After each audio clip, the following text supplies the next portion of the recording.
आप सभी दोस्तों का आज के इस सेशन में स्वागत करता हूं। आज के इस सेशन में दोस्तों हम स्पेशल कॉन्ट्रैक्ट ऑफ एजेंसी में सेक्शन 224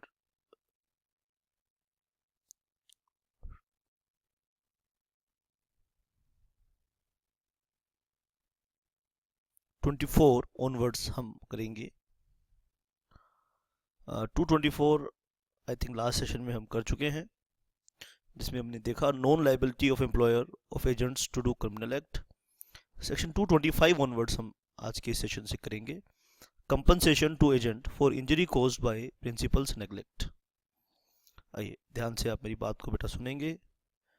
सेक्शन 225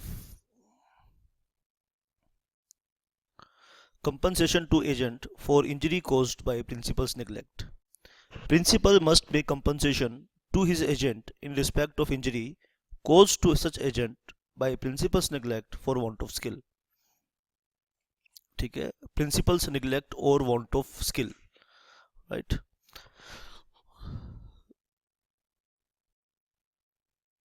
प्रिंसिपल से लापरवाही हुई है या किसी पर्टिकुलर काम को करने के लिए प्रिंसिपल के बिहाफ पे वांट ऑफ स्किल, प्रिंसिपल के पास कोई स्किल होनी चाहिए थी वो काम करने के लिए, कोई पर्टिकुलर एक्शन कर रहे हैं। ठीक है, आइए मैं आपको फर्दर यहाँ पर समझाऊंगा कि क्या हम करना चाहते हैं। A appointed B to execute something, ठीक है, और यहाँ प्रिंसिपल्स के बिहाफ पे प्रिंसिपल के पास कोई स्किल रिक्वायर्ड है। ठीक है, यानी प्रिंसिपल के बिहाफ पे कोई स्किल रिक्वायर्ड है और प्रिंसिपल की वजह से, प्रिंसिपल के पास वो स्किल ना होने की वजह से बी को कोई लॉस हुआ है, बी को कोई लॉस हुआ है। या दूसरी बात हमने करे negligence of on the behalf of principal. There is some negligence on behalf of the principal. उस केस में भी एजेंट का लॉस हुआ है तो इस लॉस का कंपनसेशन जो होगा एजेंट प्रिंसिपल से लेगा। This is section 225। This is section 225 of Indian contract act. आइए ध्यान से हम इस चीज को जरा ध्यान से सीखेंगे कि सेक्शन ने हमें क्या कहा। Compensation to agent for injury caused by principal's neglect. अगर प्रिंसिपल के नेग्लिजेंस से या वांट ऑफ स्किल से एजेंट का कोई लॉस हुआ है तो उस लॉस की भरपाई, उस लॉस के लिए कंपनसेशन कौन देगा? प्रिंसिपल देगा। Section 226 enforcement and consequences of agents contracts. Enforcement and consequences of agents contracts. Contracts entered into through an agent and obligations arising from the acts done by an agent may be enforced in the same manner and will have the same legal consequences as if the contract had been entered into and the acts done by the principal in person. ठीक है, आप इस चीज को इस तरह से देखिए। ठीक है, आप इस चीज को इस तरह से देखिए। You want to do something, you want to do something,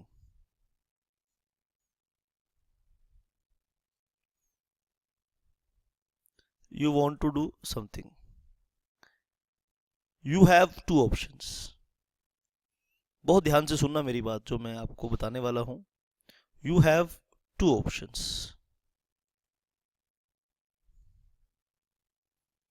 either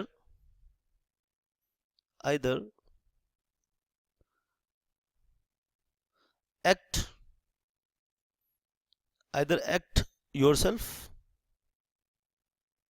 when you are acting yourself तो हम बोलेंगे in person या personally, या हम इस बात को क्या बोलेंगे? personally।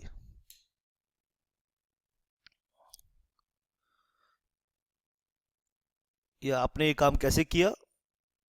ये काम हमने किया सर पर्सनली, राइट। और do it through an agent. Section 227 की लैंग्वेज में आपको समझा रहा हूँ। आइदर एक्ट योरसेल्फ यानी पर्सनली, और do it through, either act yourself personally or do it through an agent.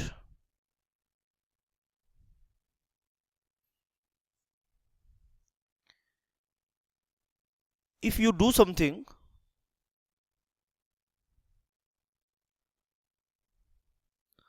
through an agent,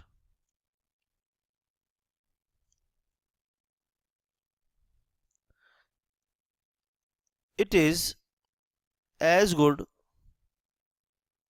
as you do personally। या तो आप कोई काम खुद से करें या एजेंट के थ्रू करें। जब आप एजेंट के थ्रू करें तो ये मान लिया जाएगा कि आपने इन पर्सन किया है। मैं आपके साथ एक अपनी लाइफ का बड़ा ही इंटरेस्टिंग सा इंसिडेंट शेयर करता हूँ, आपको सुन के अच्छा लगेगा।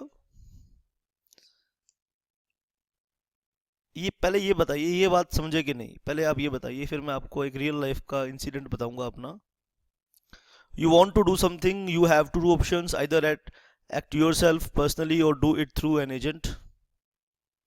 If you do something through an agent, it is as good as you do personally. This is the language of section 226. Haryana में सोनीपत के पास हमारे कुछ खेत हैं, तो मैं कभी कभी जाता हूँ। मुझे साल में, क्योंकि मैं रहता चंडीगढ़ में हूँ, साल में कभी, पहले जब दिल्ली में रहता था तो हर हफ्ते वहाँ हम जाते थे घूमने के लिए। अब हर हफ्ते नहीं जा पाता, अब तो साल में 1-2 बार ही जा पाता हूँ। तो हमने वहाँ पर बिहार से मज़दूर आते हैं और वो हमारे फील्ड्स के अंदर, खेतों के अंदर मशरूम की फसल की खेती करते हैं। मशरूम, बटन मशरूम आप खाते होंगे।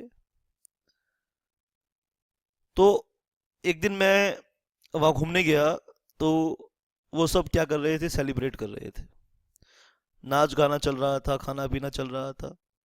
तो मैंने इनसे पूछा भाई आप किस बात को सेलिब्रेट कर रहे हो। अब ध्यान से सुनना, बात को ध्यान से सुनना, आपको सेक्शन 226 की लैंग्वेज समझ में आएगी। तो वो एक मजदूर की तरफ पॉइंट करते हुए कहते हैं कि इस भाई की कल शादी है। तो मैंने कहा वेरी गुड, बहुत अच्छी बात है, तो मैं भी शादी बारात में मैं भी चलूँगा, ठीक है। तो अक्सर हम जाते हैं अपने दोस्तों के साथ अपने फार्म पर, तो दे यूज टू कॉल मी वकील साहब। बोले नहीं नहीं वकील साहब, इसकी शादी यहाँ नहीं है, इसकी शादी है उधर बिहार में कोई किसी जगह का उन्होंने नाम बताया, मैं नाम भूल गया उस जगह का। भाई शादी इसकी बिहार में वहाँ है। मैंने कहा यार आज शाम को तो ये यहाँ पर है, तो ये शादी करने कब जाएगा वहाँ, कब पहुँचेगा, क्या ये प्लेन से जाएगा? आई इंक्वायर्ड, भाई क्या ये प्लेन से जाएगा वहाँ बिहार, क्योंकि एक दिन में वो कैसे पहुँच पाएगा। कल शादी है और शाम को तुम या नॉर्थ इंडिया में हो तो बिहार में जाने के लिए आपको मेरे ख्याल से 28-30 घंटे की जर्नी रेल से करनी पड़ती है, ट्रेन से करनी पड़ती है। बोलते नहीं नहीं नहीं, इसे जाने की जरूरत नहीं है। बोलते इसे जाने की need not to come there, need not to go there for marriage. मैंने देन हाउ, तो ये कैसे शादी करेगा? कहता है कि इसने अपने शादी का जोड़ा सिलवाया, उसे एक बार ही पहना और फिर उसे कुरियर के थ्रू अपने घर भेज दिया। मगर तो बोलते हैं कि इसका वहाँ छोटा भाई उस ड्रेस को पहनेगा, ठीक है, और वो उस लड़की से शादी करेगा, तो ये मान लिया जाएगा कि शादी एक्चुअली, उस लड़की की शादी इसके साथ हुई है। मैंने कहा oh my God, they applied section 226 of the Indian contract act. मैंने कहा ओ माय गुडनेस। मैंने मन में सोचा, अब उनको तो मैंने क्या बताना था कि सेक्शन 226 का यूज असल में इन लोगों ने किया है।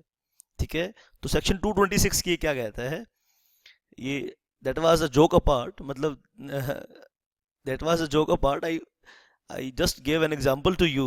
How can you use that? How can we learn the section of 226? कहते हैं you want to do something, you want to do something. Actually सभी काम आप ऐसे नहीं कर सकते दूसरों के थ्रू, कुछ भगवान के ऐसे काम बनाए हैं जो आपको खुद ही करने होंगे। कहते हैं कि सेक्शन 226 कहता है you want to do something, आप कुछ करना चाहते हो, you have two options, either act yourself, या तो खुद काम करो, और do it through an agent. और जब तुम अपना काम एजेंट के थ्रू करोगे तो ये मान लिया जाएगा कि एक्चुअली वो काम एजेंट का नहीं है, वो काम तुम्हारा खुद का है। चलिए आइए हम इस बात को देखेंगे। Enforcement and consequences of agents contract. अगर एजेंट कॉन्ट्रैक्ट करता है तो उसका इफेक्ट ये है, कॉन्सिक्वेंस मतलब इफेक्ट ये है कि वो काम प्रिंसिपल का माना जाएगा और प्रिंसिपल के अगेंस्ट उस कॉन्ट्रैक्ट को हम एनफोर्स कर सकते हैं। That is the basic characteristic of the concept of agency, that is the basic characteristic of contract of agency. आपने लैंग्वेज को ध्यान से सुनना है, अगर आप मल्टीपल चॉइस क्वेश्चन वाला एग्जाम दे रहे हैं तो लैंग्वेज को आपने ध्यान से पकड़ना है। Contract entered into through an agent and obligations arising from acts done by an agent may be enforced in the same manner and will have the same legal consequences if the contract had been entered into and the acts done by the principal in person। in person का मतलब खुद से, वहां पे लिख लीजिए what is the meaning of in person. In person का मतलब खुद से। सेक्शन 227 इसी सीरीज में पढ़ेंगे। Principal how far bound when agent exceeds authority. Exceeds authority means agent ultra vires काम करे, ULTRAVIRES, कंफ्यूज नहीं होना। ठीक है, तो इस चीज को हम दो तरह से लिख सकते हैं। ठीक है, आप कंफ्यूज नहीं होना। Agent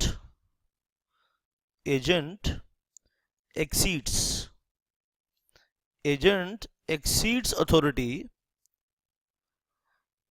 agent exceeds authority. या तो आप इस बात को इस तरह से लिखिए, और you can say agent acts ultra vires.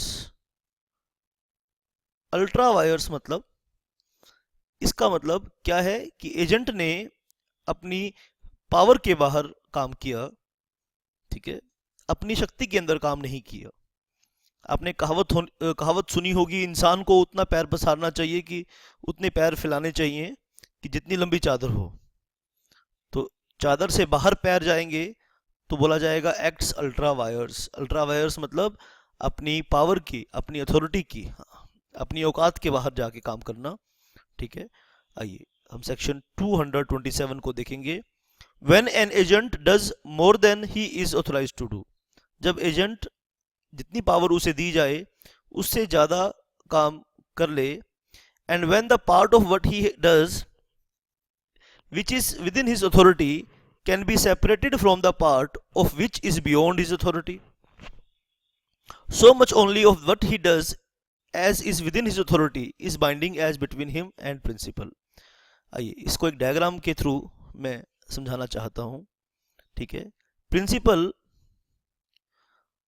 P is a principal, A is an agent, right. Suppose कीजिए, मान लीजिए ये एक बार मैं आपके सामने बना रहा हूं। This is the authority of the agent, this is the authority of principal, this is the full authority of the principal. Principal का जो पूरा कैपेसिटी है वो ये है, और इस कैपेसिटी में से प्रिंसिपल ने, इस कैपेसिटी में से प्रिंसिपल ने ये वाली जो शेडिड एरिया है, ये वाला शेडिड एरिया है, इतनी पावर ए को दे दी। ठीक है, that much power is given to the agent. ठीक है, that much power is given to the agent.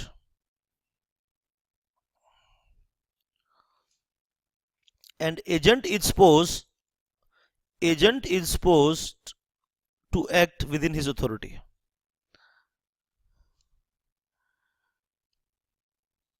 That much power retained P with himself. ठीक है. If A exceeds his authority, जब A ने काम किया, A ने अपनी पावर के बियॉन्ड काम किया, ठीक है. A acted for this, ठीक है.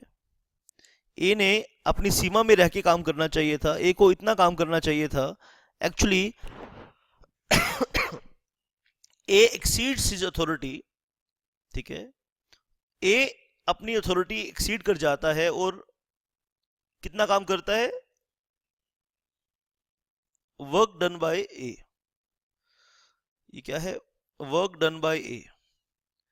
यानी ए ने अपनी कैपेसिटी के बाहर जाके काम कर दिया. अब दो सिचुएशन होंगी बेटा. यहां से ये काम जो किया ए ने, हम इसे दो पार्ट पे सेग्रीगेट करेंगे. आप ध्यान से बात सुनेंगे, ठीक है. Extra work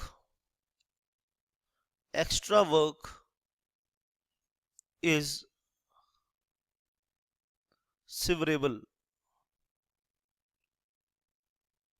Extra work is severable from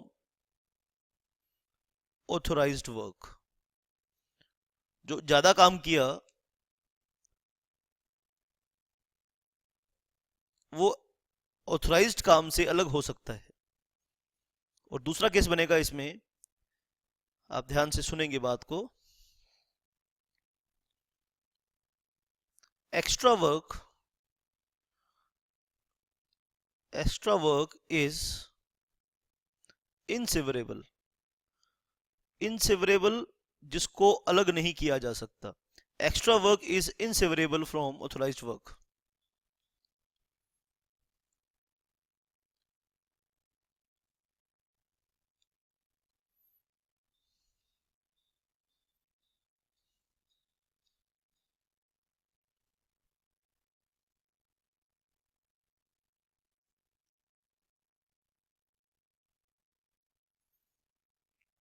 section 227 की लैंग्वेज देखेंगे.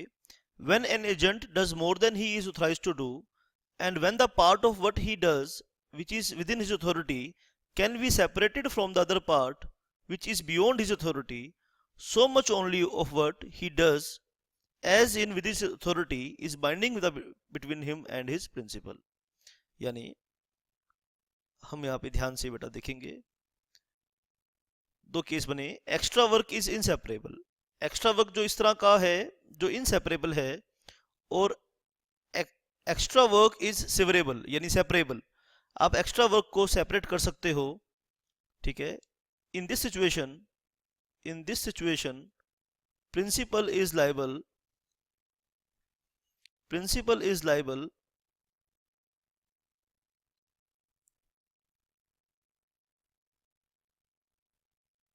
only for the authorized work. Only for the authorized work. आप ध्यान से सेक्शन की लैंग्वेज को समझेंगे. When an agent does more than what he is authorized to do, and when the part of what he does which is within his authority can be separated from the part which is beyond his authority, so much only what he does as within his authority is binding as between him and his principal.